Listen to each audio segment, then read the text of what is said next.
Hello, I'm Jay Krishna. It's basically real-time RF scene simulator based on physics-based scenario simulator. It uses 3D materially encoded targets, objects, terrains. These are all objects with respect to RCS value we can encode into our simulator. So let me deep dive into our simulator. So here, scenario tab, we do have the scenario tab with that we can play with the 6 drop parameters, and we can also create the tracks, and the earlier existing tracks also we can load and we can play and replay the scenario. And we do have the effects tab which is used to add the effects of the blurring the scene, or increasing the gain, or level effects we can add into the scene. At the same time, we do have the object tab in which we can add the objects called here we do have the T72 tank which got placed in the scene. Like that, many custom based objects we can add into the scenario. Likewise, we can also add the custom based terrain and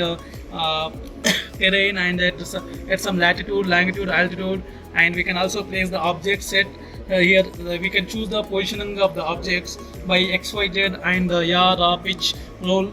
By using these parameters we can place the objects. We do have the control over the SARES simulator, like especially radar parameters, like we do have the control over the center frequency and pulse width, pulse repetition frequency, and the transmitter and receiver polarization. At the same time, directivity of the transmitter receiver we can define, emitter power, and we can also define like how much area of region we want to see by defining the cross range resolution and down range resolution parameters we can define.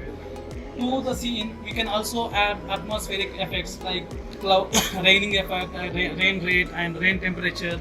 And we can also add the which seasons we want to simulate the scenario by using either summer or winter example. So these are the custom based simulator in which, as per custom based, we can generate the scenario. So after doing all customization parameters, at end we'll be getting the scenario either in the image format or video format that will be integrated with our NIPXI system.